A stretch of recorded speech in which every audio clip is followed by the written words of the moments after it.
Singing the Lord's song in a strange land. Ose wore to Awurade honyom wo ananafo asase so.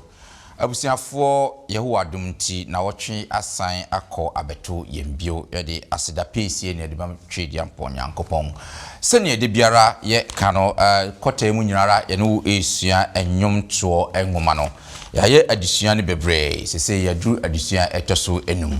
So hwe adisua no atifi asam na ose wore to Awurade honyom wo ananafo asase so. Mientwe homra sisia.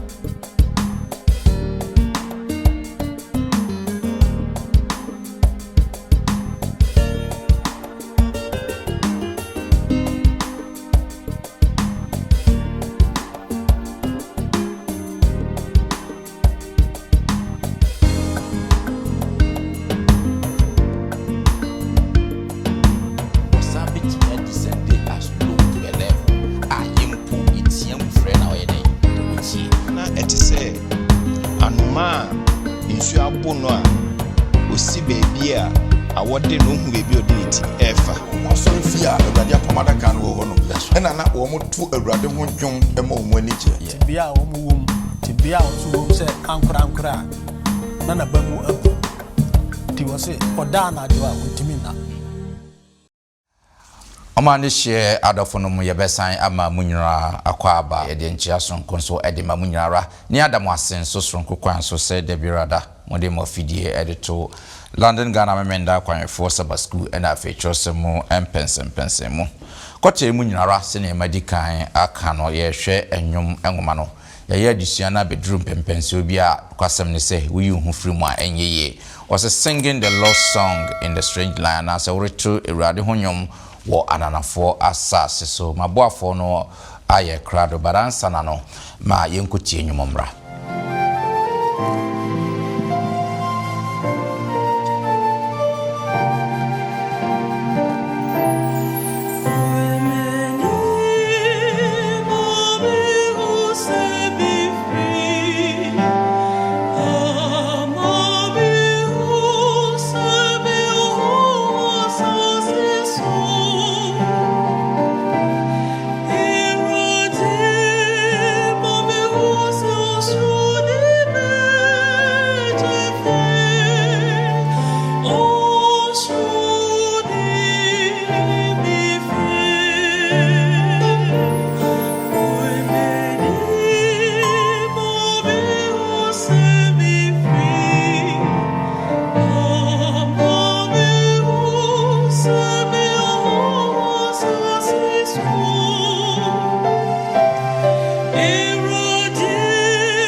Yebesan ama mo akwa aba sonko kwan so na afi ye de seda sonko so ama enwomtofo yi omode enwombedi yedisua yanimu ama yi ma memfa sa kwanya yi na afi minyi mabegwafo no enhyem na afi wia yahwe yen adisua ne mu no but answer na no ma mensan enyi wo mo anase aboafo mo boaye na yede sa adwumadi ede ebrem no ma minyi o mo nkyerem na afi emwaye wo se yede bebo mo nso yenso yede abom ne edi kan e3 BNTV Ghana sa adwumako ye ankrankran bia wafa TV adwumadi atro mo nso a omo de omo ya ne se onyankopon asem na omo bo edawuro de admansa nyinara ti se yesa adusua ya na 3 BNTV Ghana nso afa na omo ahwete de akowiase afana nyinara so wo mo bia pese ode bo 3 BNTV Ghana so se hwe mfoni nani ubu nse wo mo number e wo hono mofa na frɛ obi baje oso kakra bia no fa bo 3 BNTV Ghana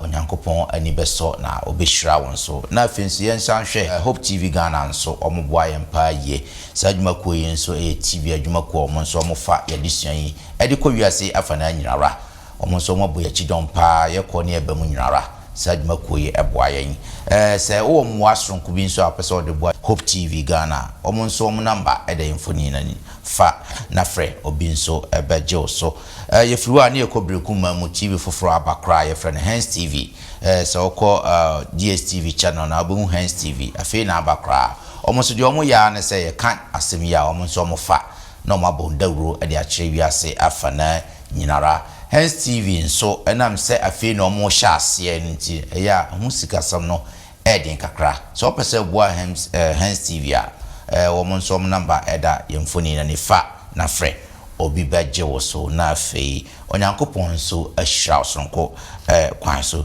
ma wie ne saade a ene ma memfa sa kwanya yi na memfa na wo mo ande nyankopon ya adom mo beboa na edi sadwumadi edi abre mo no me dem somfo Bismarck Mensa ene ye wo adom me wo Elder Kingsford di aboama ka me ho ha eda ye mo akaba good me ko manima Elder Hansen Asamoah enati emfimfi no Elder ye mo akwaba good na fe me ko echo no ha kra enua pini John Mensa Thompson so nati echo no ano opini John ye mo akwaba ye nua Bismarck great me da munyina asese ene ye to nsa frɛ mo no maba muma ye nkate ani ahobrase mu na mema Elder Kingsford e mo mpaye maye ya mompaye onyametumfo abode nyina ruwa yede ayeyi ni aseda ntontom na ema wa samri wo akwama odi amayen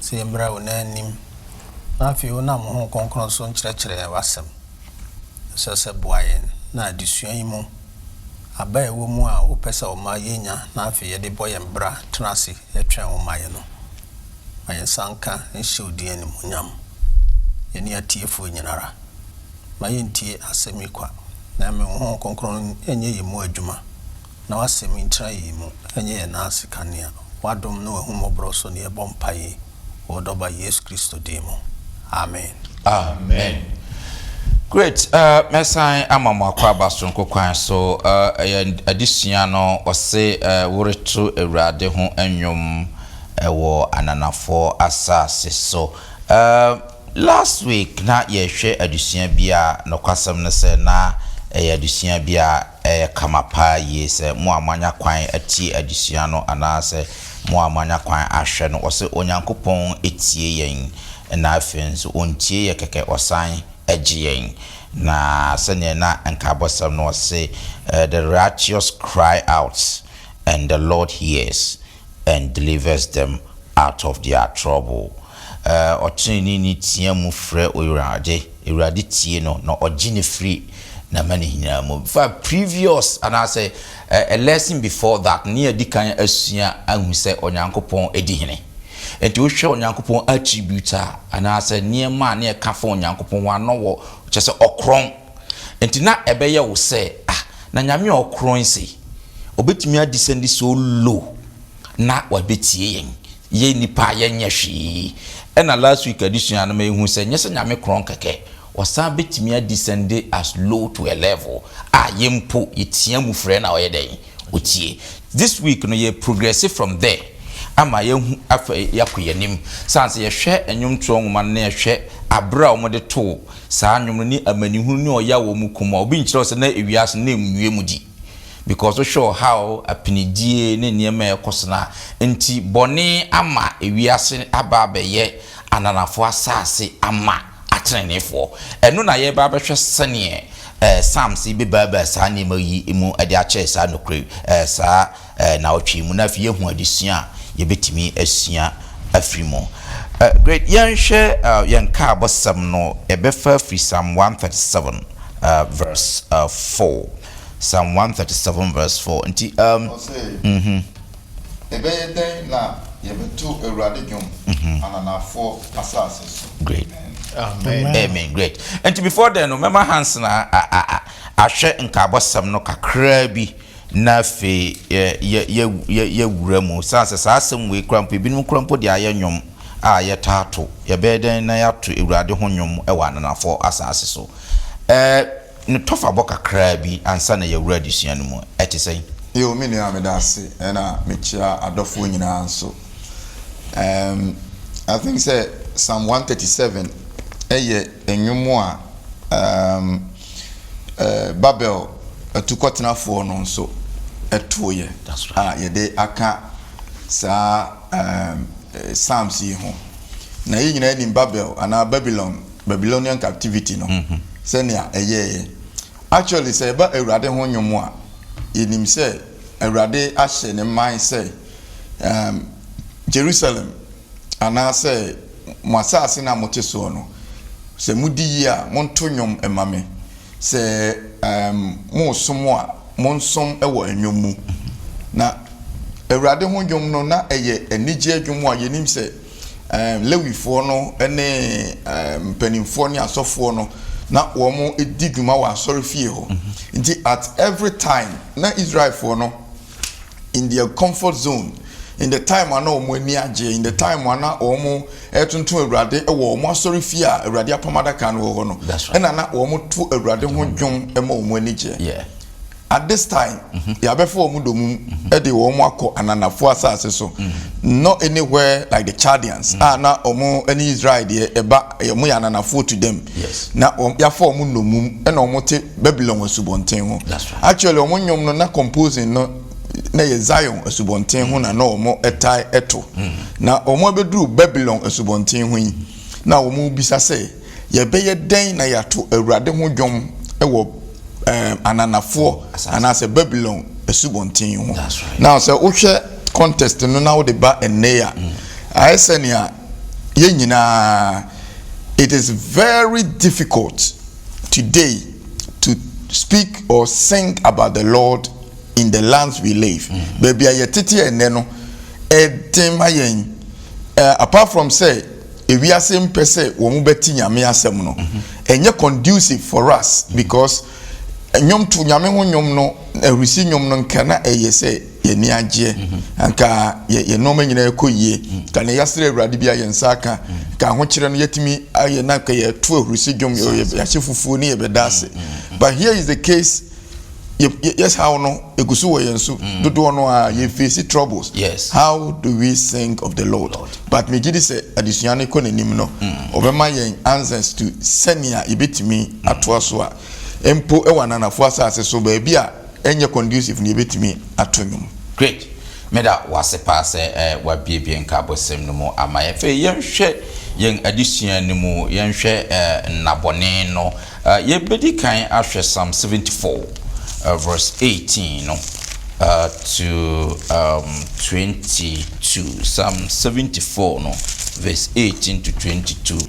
Ka ye say atamfo bo Awurade ahohora Awurade na oman agengenkie gu udin ho fi mfa wanyankuku kra nhye mwansa ma wogire mfi omobrofo krada ma wanimra apam no so na atrimodensem tinabia ayeye asase so nkokoa ma ma dia wo hye no so mfa ahohora nsane ma na amanehunufuo ne ohiani nyi udin aye onyankopon sori bidi wa wasem kai sede nkwase abowo ahohora damu nyina amen amen sa so say kan Psalm 79 kakra nso a Psalm 79 verse 5 no eba no nso kan say me say how long Lord will you be angry forever?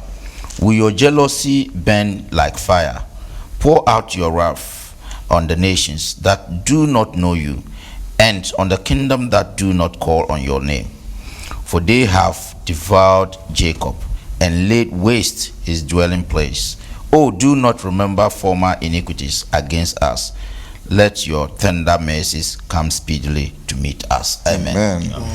Ti nyomo dio sonkron chemu enum ekono se enkosi da ben irade na obubefu da na uninkuntwen adere se uja hwe wobufu gu amanaman a woni wo ne ahini a wommo wudin so na wamene Jacob na wahye ne tenabia ase nkai akanefo mo bru amumuye mfangu yen so yes yentem ma wayem hihye mmehia yen na wabre yen ase fom amen great enti again ekoso wa hase so wo hwe Psalm 74 ne Psalm 79 ya kan na de na ekoso yo me da se you can kind Psalm 74 no from verse 1 no be pem baby Psalm 18 to 22 here they compare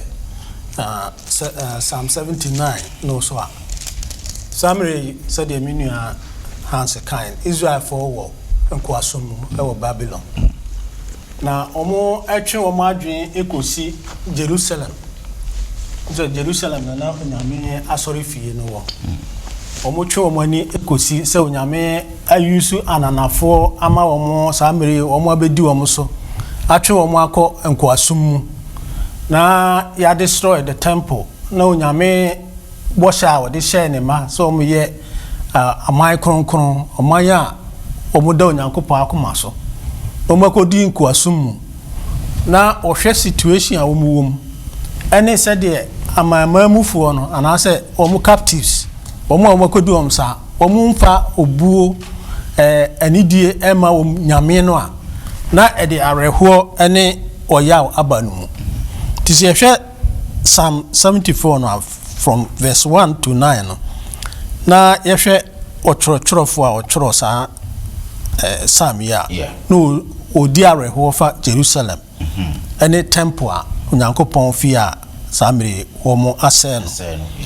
na fe si ehwe verse 10 ho edibesi 11 here to compare Psalm 79 6 and 7 ya no obusa no se adan na onyankopon hwe ma sa no mai ekoso si ehwe mu a odeba be duru bia bia osada na di onyankopon tumi a wo ye se wo ye abodie nyina mu hene yes na de ntia wo kan sa asemi etwe ya adwen ma ye hunu se ntauta die bi ekoso between onyankopon tumi yes ene obonsam tumi the power of evil yes na da na onyankopon ema kwan masa ne omai eto ne nkrofo se ediba ya setuna imu a ye hunu se sa abrabo no anase situation ye kom enam asode a ye se ye asode ma onyankopon a ede ye ko ha omu sana Israel for omanti onyame asem it led them into exile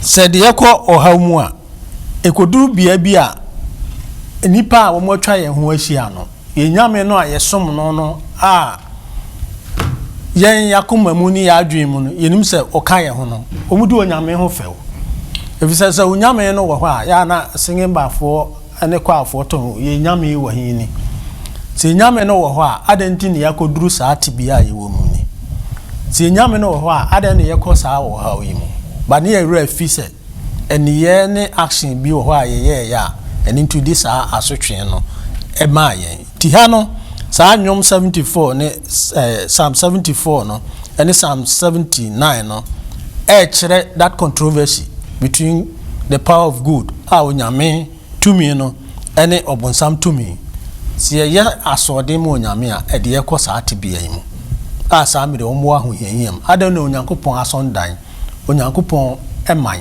Jerusalem was regarded as a city of God na saa mere amamamufoɔ onyame ayusu Babylonians amoma be conquer and destroy de wo makosa or how they are blessing.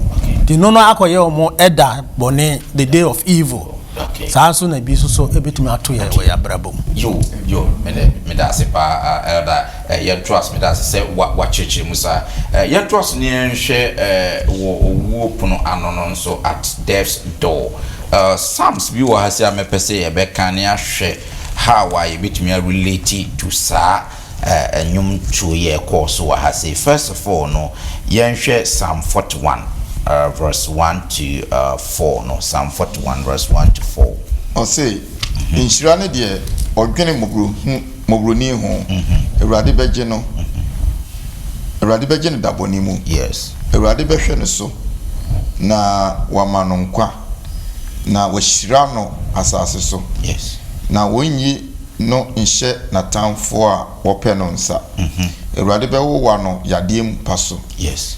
Ni yade a oyare da ho nyina wodane ma no si no yie. Mena meka se Ewurade humi mobo. Sa me kra yade na maye ubone. Matamfo kasa me ho bone se da ben na ubewu na ni din ayera. Na se oba behwe me a oka atrosem. Na kuma tase nsemhunu fa ofiri adi kobo deuro. Amen. Amen. Sana oko Psalm 88 verse 3 non so eba non so can be or 88 no say for my soul is full of troubles and my life draws near to the grave. I am counted with those who go down to the pit. I'm like a man who has no strength, adrift among the dead, like the slain who lie in the grave, whom you remember no more, and who are cut off from your hand. You have laid me in the lowest pit, in darkness, in the depths. Your wrath lies heavy upon me, and you have afflicted me with all your waves. Can a honso kakra 88 no 3 no eba no. Edi working kichemu miensa no. Se na ne bone afono me kra na me kra ben asamado. Wo kane me fra wona wokọ amenamu mu. Ma yese oberima oni mwa bia. Wato me atwene awufuo mu se atofo a wode won agu edamu. A won kai won biu na wetwa won afiri won sem. Yes. Wode me ato amena donku mu. Esumu ebunu ase ton. Obufuhye hyemeso na woma wasoroche nyina gumiso. 8 no. Wey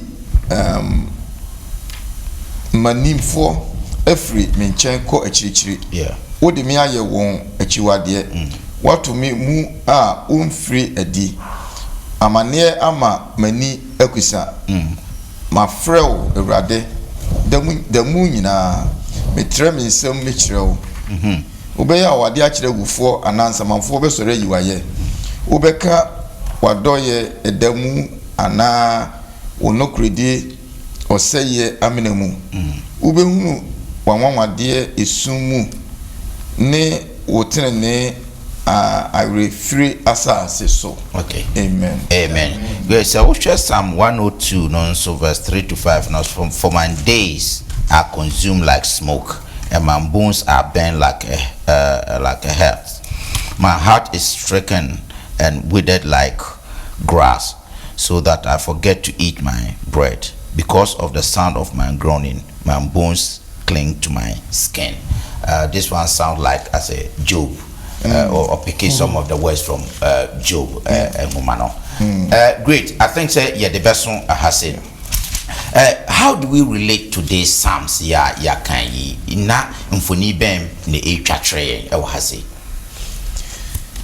So okay psalms ya kinkan ya Psalm 41 no David. Or ka uwu a osusu sɛ esi n'anim na ɔsrɛ awurade sɛ onye ne mfiri saa owuo no mu. I think say at this point you know na David ɔyare ɛna ɔhwɛ a yadeɛ no yɛ yarewuo nti ɔsrɛ awurade sɛ da bɛn na ɔbɛsa me yadeɛ na nipa ba me nkyɛn a na ayɛ sɛ fɛwudie obi bɛhwɛ me a yadeɛ no onim ne farebae na wɔde ɔkwa no akoi paa mekɔ yɛ ɔhene paa na sɛnea ɔda hɔ no deɛ megyedi sɛ yadeɛ wei ɛna ayɛ no nea ɔnim ɔnyɛ doctor nso na wadiagnose straight away ɛna Psalm 88 no ɛyɛ Korah ma no na twerɛ yɛ ɔno nso the same thing talking about owuo ɛne yadeɛ na ɔmo deɛ no yɛ na ɔmo bisa a lot of questions sɛ awurade eti dabɛn na wobɛgye yɛn ana wobɛgye me na yadeɛ a meyɛre wosi atasefoɔ na ɛbɛyi wa yɛ nti wotwɛn ama mawu ansa yɛfiri asamando abɛyi wa yɛ anaa telling the impossibility obiara mfiri asamando ɛmɛyi nyame ayɛ it is like doing a contrast of nea onyame timi yɛ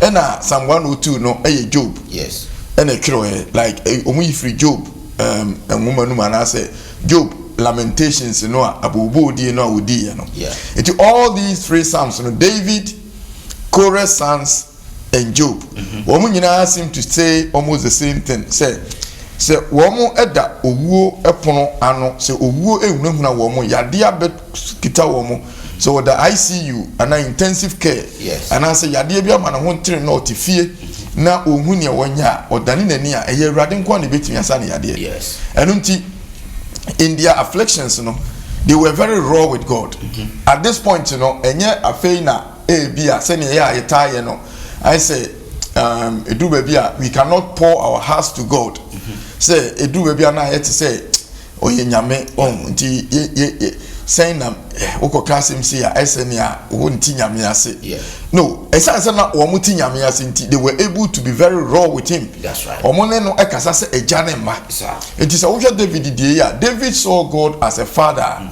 obetimi akọ nanim na wako bisa na asem em say na ye discussions bi na nia obi ka ya na ye me den say obi ohini bi ewo ho na obi the protocol eba o na president ewo ho na say obi the protocol ba president na nimu a eya na oba na nimu a due to protocol nti no eya defe sem bebia ne obeka bia ase ne nsegu na chi nia ase obeye bia ne ye normal eye protocolistic activities obi na ma ukwa eya yesi kire ne se wonye no okoye but sa president no ana wo hene no ne ba nkasa ewo ahunhehie mu ana wo hia bibia okoni papa ni mu asabio wani mu a obi kro da sore kro ontwi ne se ana wo share night gown oba he comes as a father not as the king when sometimes you know you need something from God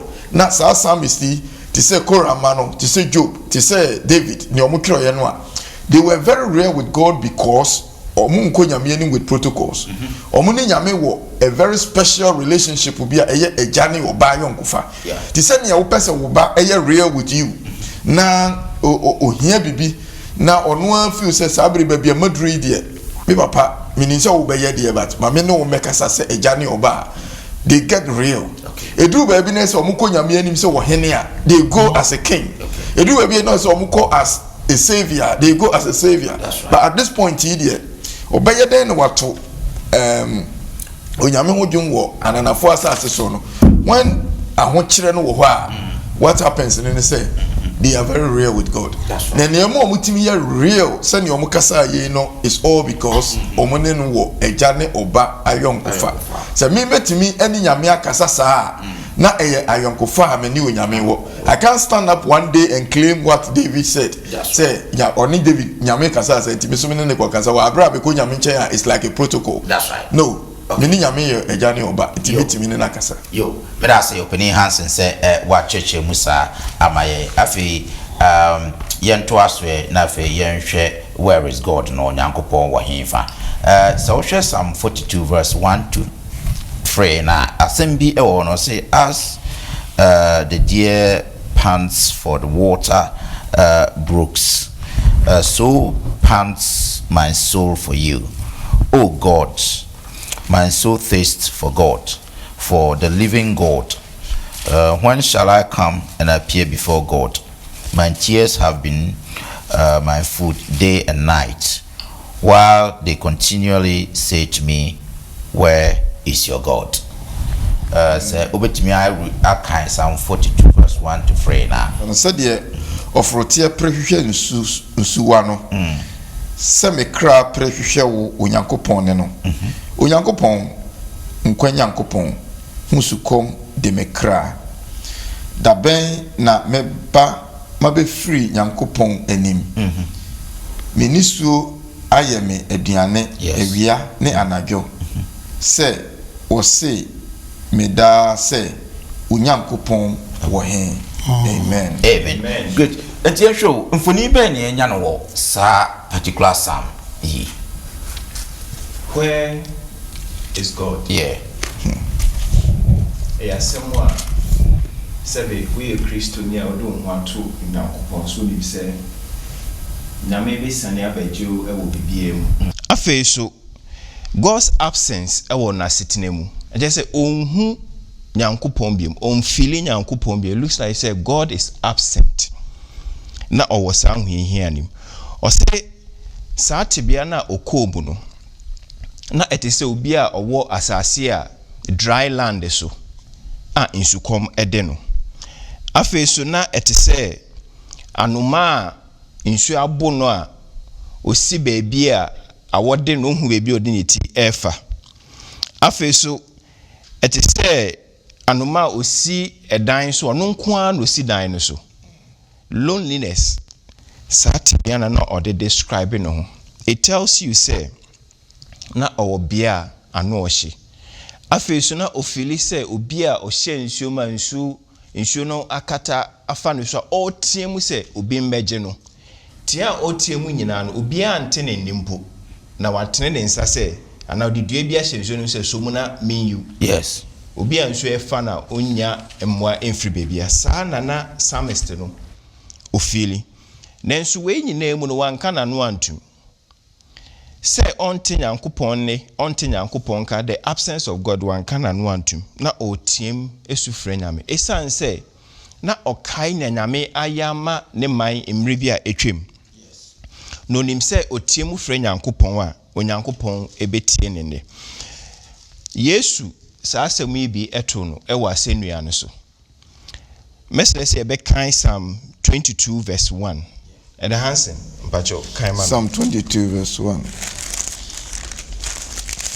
Enyom adunu mienu enkichemu baako.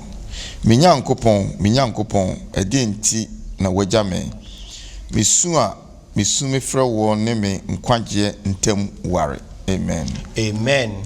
Sa asɛm ena Yesu abrɛ no kɔ sɛn asɛnnua no so no na nyankopɔn ayi sɛ na esum eduru no yes ɔno a ɔyɛ ɔbɔ ade a ɔbɔ ewia afi na owia koraa edum ne kanea owia nhyɛn biom abɔfo ananka ɔmetumi agye no abɔfo eyi wɔn ani that's right ne nyankopɔn ma n'ani so a ɛto n'anim no ne nyankopɔn so eyi n'ani na Yesu ewa ahohiahia mu nti otie mu sɛ minyankopɔn Eli lema sabatani adan na wapaw mi na situation na wo mniti no de kasa na Mame White eka asɛm bi ɛna mepɛ sɛ yɛhwɛ ɛwɔ ha se at one breath no na esum ɛna edum Yesu nti sana na nipa ehu. But the other perspective in say, or say, in the thick darkness, God's presence was hidden. He makes darkness his pavilion and conceals his glory from human eyes. At that point, God and his holy angels were beside the cross. The Father was with the Son. At that point, na esumino edru no. Osena esum no edru sanse nyankopon na akato nyankopon animuonyam.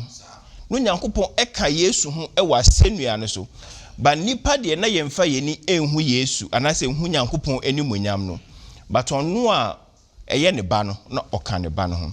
No bonsam adwene ye ne se Yesu wenwini no nanso that was the time nkunimdie eba ma amansan esan se saa wo na Yesu wo ye na de nkwaje ebra eba menewo anase yensa ka salvation enti se ebetumi abase yenso ebekọ ahohiahia mu ema ye remfi se onyankopon na mre bia bompa ye kire no otie ye no ono nyankopon ne da so wo ho enne ye bompa ya obetie ye is the same thing na obi a onam ahwemu a afi no hu enan mienu anase enan fo ne nan ene onyankopon de afi du baby a emu odin na esuma bana onhu baby ofa no afi no hu enan mienu pe na adwen eye ne se ono ne nan na ohu afi ofiri mu fi ye na nyankopon beka no bi se nyankopon se na eba ne se na wugya omi nyankopon se menja saa tan endan na ohu no na mama wo so a ukura me se na ememe nan na wohu. That story is still the same today. Say yekwa ho kire mu a onyankopon carries us o maye sukura na ode fem. It doesn't matter say one thing and trust him. He is there with you and he will take you through. Amen. In his silence, say mra why you din no. Or say agem to for no why you din. Edru be no Psalm 10 verse 12. Or say oh erade sorry. Sorry na bra bejeme. Psalm 22 was on your kind no major aden na wapa me. So many psalms are a psalmist no nyame silence no mu no wan ka say why silent there major one no okoso ebompaye za psalm we a ye kan ho asem yi Psalm 42 no e korama no e na twiro yo monwenwene ho nwom ne bia na fon se o hwe korama no nwom ne nyina no a e more of Ojia na womo hwehwe onyankopon gie ama Israel ena na omunwom no ejina so enti Awurade sorry na brabeje yen but Psalm 10 no de David na twiro enti almost the same Psalm 22 David major ade na wapa me no it is still David enti omunyina na omo asem ne ye pe their response to God's silence and say me gidi pasa woda so ho it's not like me wo doubt bi se nyame wo ho na woni ho. They believe so. Na say you can about near Ellen White kan no. Say Onyankopon ebasa or the bibi concili ye ne no entem se ne be ya bone no a e bia ye wo mu no. Ono no ye nhu true bone no but o se na bofo ene ne tumi da so e wo ye nche.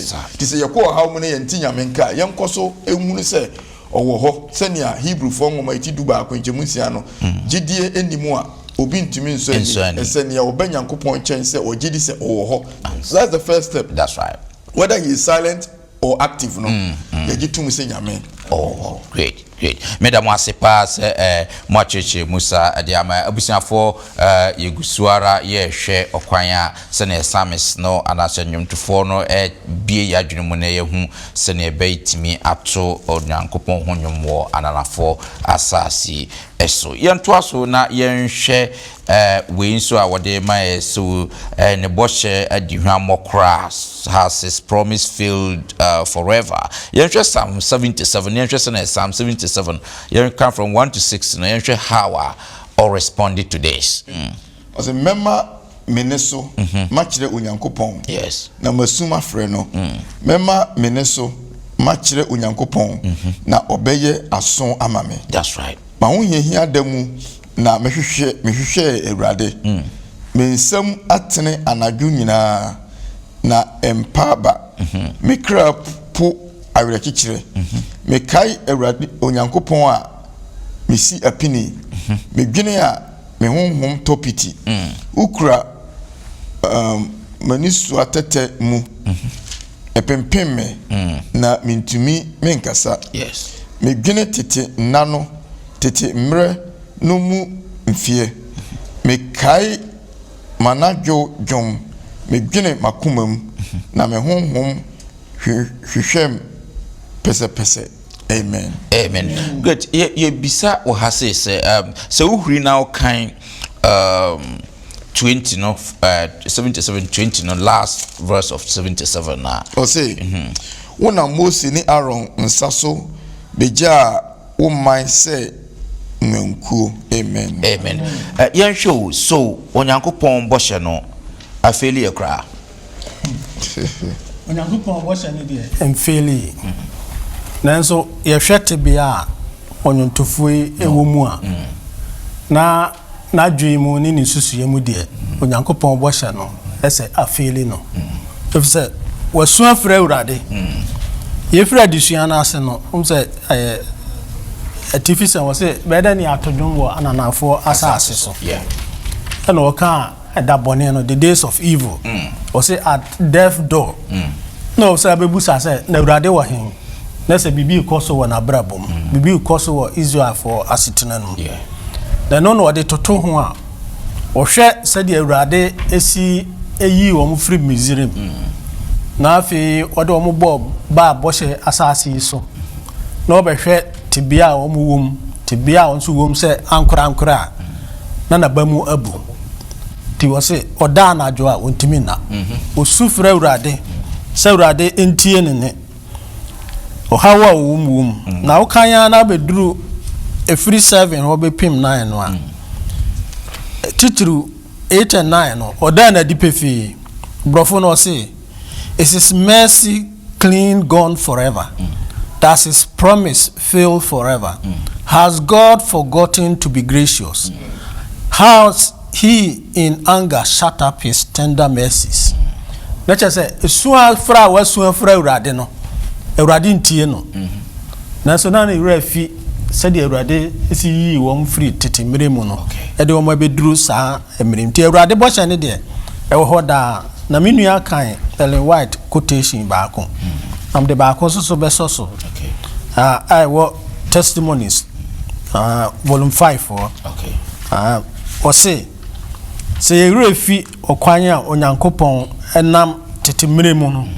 agye yɛn na wahwɛ yɛn so a ne yɛhwɛ abakɔsɛm mu no ɛno na bɛmi yɛwura fi sɛ awurade ɔka yɛn ho ɛfisɛ sɛ yɛto yɛn ani ɛhwɛ baabi a yɛfiri ba ɛne bia a yɛwɔ mu ayɛ a ne yɛbɛhunu sɛ awurade ɔyɛ dɔ menka no borɔfo no wɔse we have nothing to fear for the future except as we shall forget the way the Lord has led us and his teachings in our past history nti ɔdwontofo no saa mmere no obusa no sɛ na awurade ɔbɔhyɛ a wɔde hyɛ yɛn so wona woyɛ yɛn gyefo wona wohwɛ yɛn so ɛkwan a wofa so yiyi afiri tete ne yɛwɔ Misraim nkoaso mu na saa mmere deɛ adan na yɛwɔ saa wɔ ha yi mu sɛ yɛde ba yɛn yɛasetena mu a mpere bebree no yɛbusa saa question in various ways na yɛa ne yɛwura fi ɔkwan a onyankopɔn afiri yɛn abɔhyɛ aseɛ agye yɛn abɛduru bia yɛwɔ no yɛkɔ ɔhaw mu yɛkɔ amanni mu mmere bi atwam awurade gye yɛn adan ne yɛn fall back on ɔkwan a onyankopɔn agye yɛn ɛne bɔhyɛ a wɔde ahyɛ no ne yɛ look into the future ne yɛn present situation a yɛwɔ mu no yɛmfa nyɛ learn curve bi ma yɛ sɛ so nyame gye me a adan ne wɔntumi nye me saa mmere nanso saa mmere yi tebea samis no wɔ mu no tebea emu ɔmu yie sɛ yɛhwɛ a Pharaoh mmerɛ a Joseph ɛkɔda fiase no ɔso daeɛ sɛdeɛ bɛsie ne nneɛma bi ɛkɔ so Pharaoh so ɛnya saa experience ɛno na aborɔfo bɛka sɛ insomnia wɔntumi na ɔda saa na ebi ato ɔsamis yi kɔ so ɔdwene wɔ ha wɔ mu amanehunu wɔ mu na ɔbusa no sɛ na awurade koraa wɔ he bɛdɛ ne atɔ nnwom wɔ ananafoɔ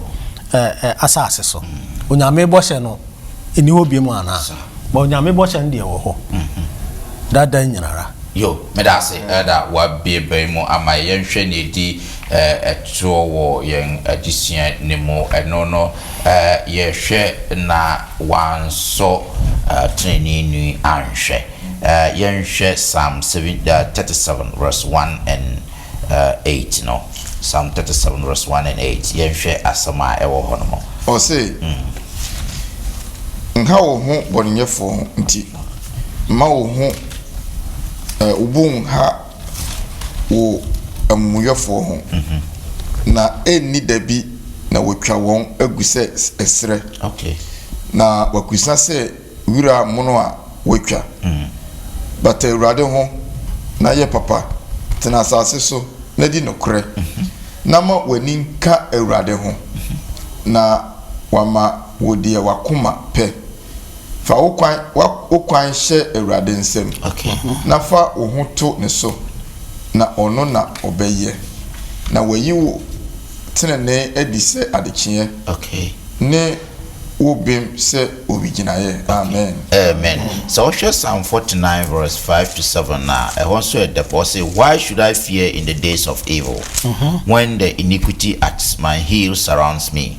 Those who trust in their wealth and boast in the multitude of their riches, none of them can by any means redeem his brother, nor give to God a ransom for him.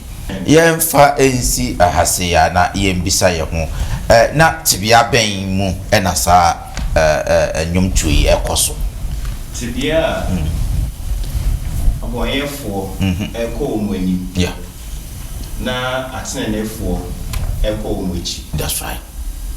Tibia abra the boyefo say the wicked people na prosper.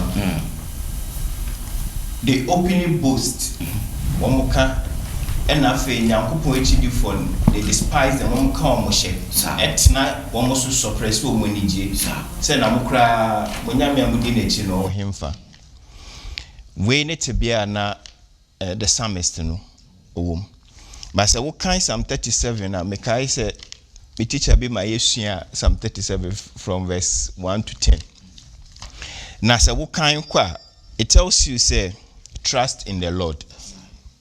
It doesn't matter near obi a ususu se onim nyame anaso obi oye de bonyeni or prosper no. It doesn't matter. What the any say trust in the Lord. Or say do good. What femu dia was say we no. Yeah. Delight yourself also in the Lord. Ma wenenje ewo nyankopon emu. Or say wenija he will give you the desires of your heart. Nia wo wakoma epe no eno nyankopon edibema. Or say for what kwan nyina so ye den fa hye onyankopon ensa na genudi no bema nya wo hwehwe no abem ama wo o se tenani mu wait patiently in him or for him, cease from anger and forsake wrath. Inti nyame de sa promises yi amaye se hu se bibi se ekoso a na se ense nje oni nyankopon di na ne pe no o de bema ye. Snap akrabia me de eka eno ho ene say you see say wan hwe yi say wo ye otiri ni a wagi nyame adi a eno ma etwa ye ho ahia no ebema ebibia no broni say you will be tempted. I say ebeso wa hwa ama wakodi sa no manachi ama wo hwe fi nyankopon. This a wo hwe Israel fo mu nyina nyankopon efa wo mo no. There was one particular thing that nyame bo mo kokopa o say nkrofo ya wo kotena wo mu no hwe yie na wo mu suban wo mu customs wo mu anyame wo mu niyeye antwewo antemtewo amwan koye bi. But unfortunately no, in fact it looks like warnings nyame ma aye no rather no eno mmomu na Israel for ne ye pa nia nyame a warning yen about no eno na ye no mo saa na nemre mu nso sa Psalm David o ka kire yen say hwe o de bonyen bi Psalm 37 David kire yen say we need not go to look at near obonefo na mmom no ye fa onyame asem no na ye gi onyame di a no kwasem ewo mu ni say abonefo no de ombeye ne omo ye it will look as if say omo koso wo wiase de nanso awiye no ye ne yebedi nkonim.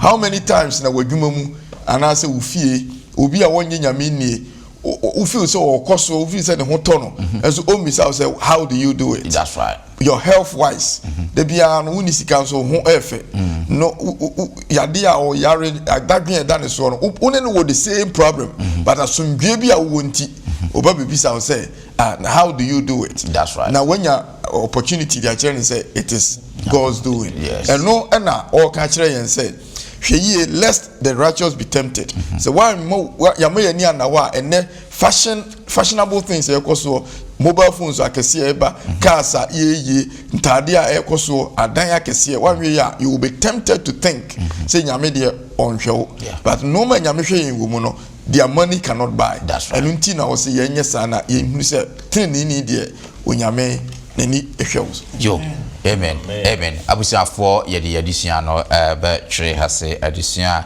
etoso enum na yede abrɛw no oreto ewrade honnwom wo ananafo asase so maboafo no aboa me ya pensen adisua mu pa yem biye se nyina ya nyamunti ase ye mompae no nyankopon moaye na adisua de bia yetie ye pia yentimi emfanko bo bra yede mo ase se mode mofidie ede ato ase da sende yede de etoso ensia no so ede bebrɛ mo mo ma yenkate ne na me ma elder inshira sukra adumra ya dawase so de ya fa wadisua yimu ampa ya na ebusa ya ho rade oka ya ho ana nanso asem no kyerɛ sɛ wo yɛ nkyɛn oka ya ho na odi ye nim kyerɛkyerɛ ya wakwan se ye de ho to so a tidi esren sɛ ma yɛmfa ya ho to so na wasem so na kunimdie ɛbɛyɛ dia emposi ye ko ha mu a awurade yɛsrɛ sɛ ma ho konkron no nkɔso nkasa nkyerɛ ne enti aseɛ sɛ awurade wopɛ mu no bɛyi afirim sɛ mpo sɛ amane saa wosiesi baabi pa bi aman meɛmfa yɛ adwen to saa nsɛm yi so yɛnsiesie yɛn ɛmmɔ yɛn ho ban na afei yɛntimi ma yɛn nante wɔ anamɔ so wɛni yɛkra kɔndo wɛni yɛsrɛ hyira yɛne yɛtiefoɔ obiara wɔtie asɛm yi so asemi yintimi fanya adwuma emu adisua fanya adwuma entu ye gidie mu kopem so beba we ni esere wodoba Yesu Kristo din mu amen amen